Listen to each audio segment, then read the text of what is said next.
Welcome back to our communication series. Our last video, we taught you the strategy of mirroring, which is so that you can be a mirror to somebody who's sharing with you so you can reflect and deflect, right? So you don't have to take in any toxicity that's being, shared with you, or even just frustration where you feel anxious and you don't know what to say to the person that's sharing with you.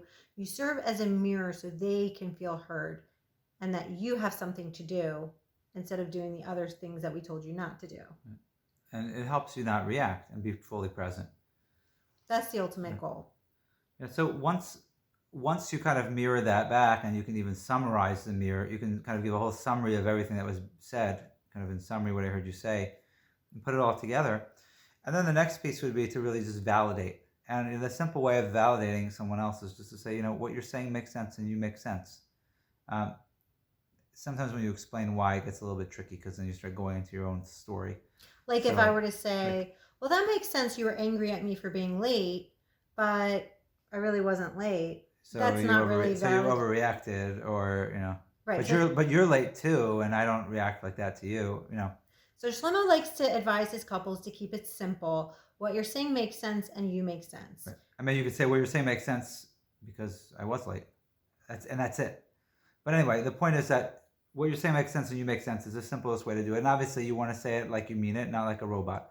And what this does is what it doesn't do is it doesn't mean that you agree, because you might have a good reason. You might have said, no, I wasn't late. I was only 30 seconds late. But you are validating their reality. And this is really important. And this is an extremely difficult thing for us to do in our society, to be able to acknowledge that somebody else has an equally valid perspective and point of view.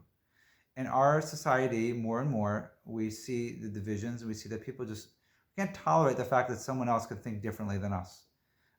It's a very self-absorbed way of looking at things. But what relationships are about is differentiating, to be able to say that your feelings and thoughts are just as valid as mine. Even if I disagree with you, even if I don't have to agree with you. You don't say this when you're talking to someone, but I do not have to agree with you. It doesn't mean I think you're right, but I can see where you're coming from. I can see you have a valid perspective, as opposed to, no, you're like, I cancel this perspective. It doesn't exist. It has no right to exist because I decided it's not what I think is proper. So if you're like a rabid Trump supporter or you're a huge Biden supporter, challenge yourself by thinking about what's important to the other person and realize, oh, you know what? I don't agree with them, but I can see why they are so passionate about their candidate, that their reality makes sense too. Right? I can see why they would, from their perspective and the way that they were, or the whatever media they got on whatever side, or their life story, why they would become, support this person over the other person, or think this way over the other. And that's what we're trying to do. We're trying to just acknowledge, and it's not about agreeing, it's about acknowledging. And it's hard for us because we feel like if I really validate you, that means I have to agree with you. And that's not the case. So this is what a mature relationship is about: differentiating, making space for another person, and acknowledging that the other person has an equally valid perspective. And that's all validation is. It's right. Knowing that this person has a valid right to exist. Right. And when we don't do that, we basically kind of deny their existence. We kind of write off, half the population in our relationship, the other half, or in politics, the other half of the country, whatever it is. We're writing off the other half, and we don't want to do that. You don't have to agree with them. You can vehemently disagree. You can think they're horrible, but you don't have to. You can try to understand where they're coming from. And this is what we're attempting to do with this process, with the validation piece. And I would say what makes it even easier to understand is, why it's hard to listen to is because we're kind of caught in the detail, in the content. Meaning, what's the fight? Okay, the fight is about, I don't feel like, you're not home on time.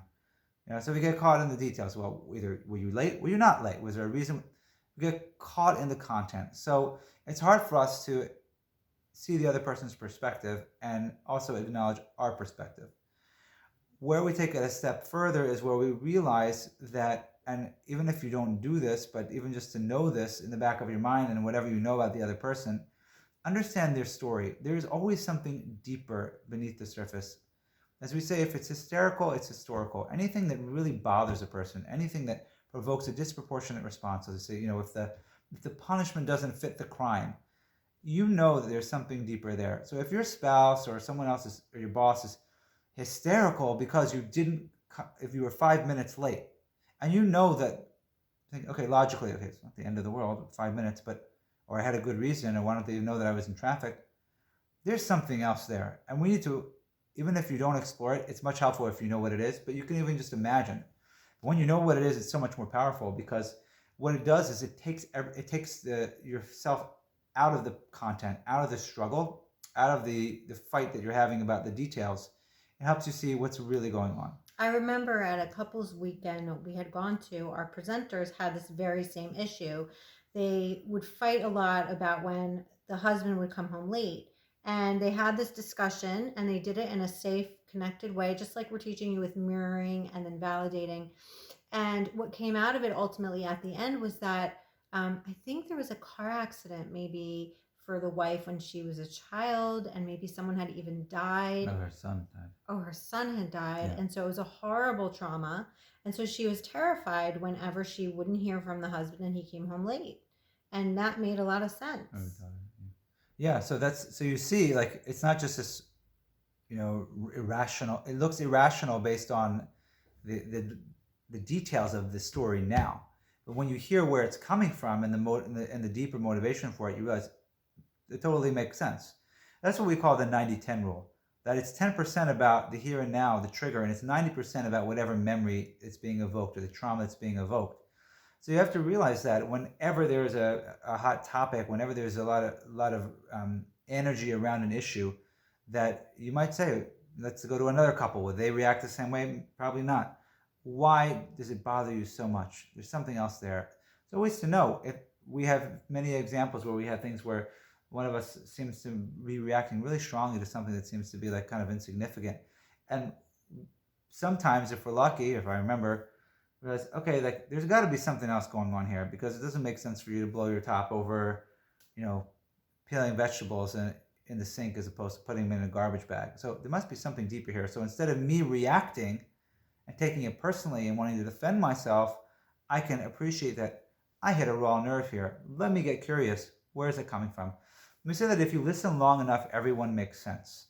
So that means that it's all about really being present, listening, being curious instead of judgmental.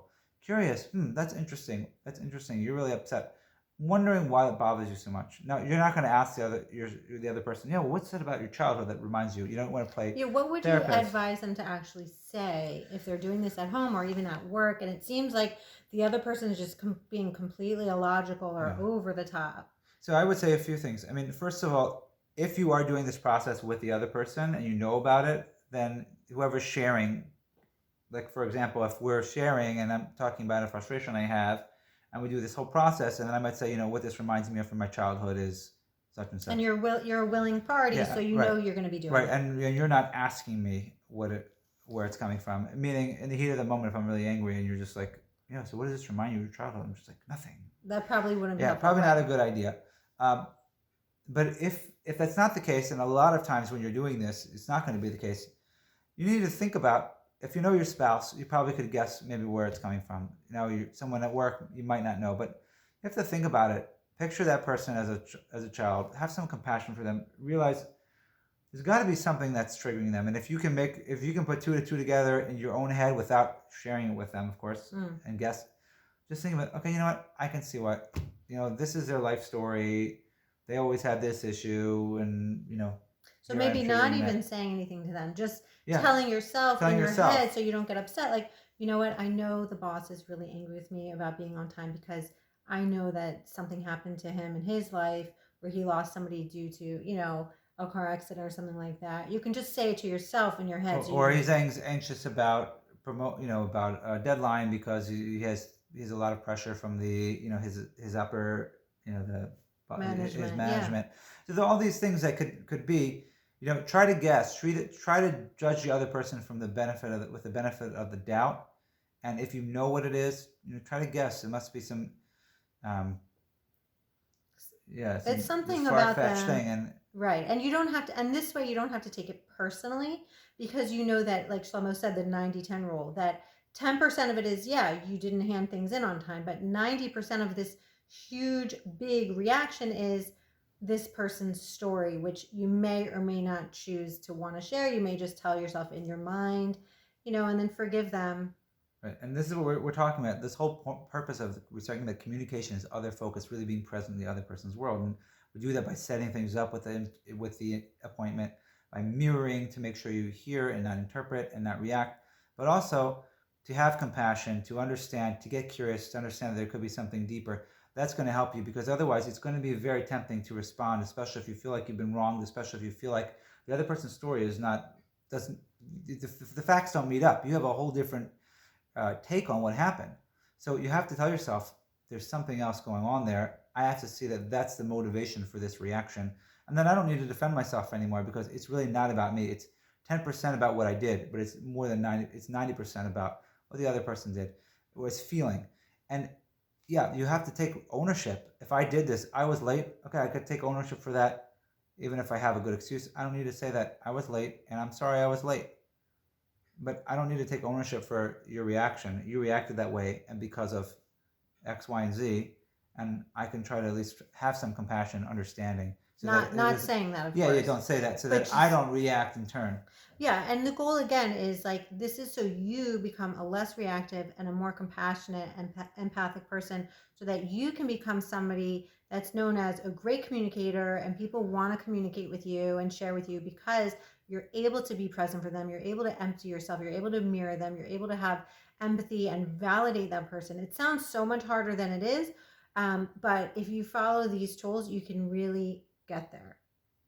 Thank you for watching, and in the next video, we'll cover any tricky situations or questions that might arise that might threaten to trip you up in your pursuit of good communication. So stay tuned for that one.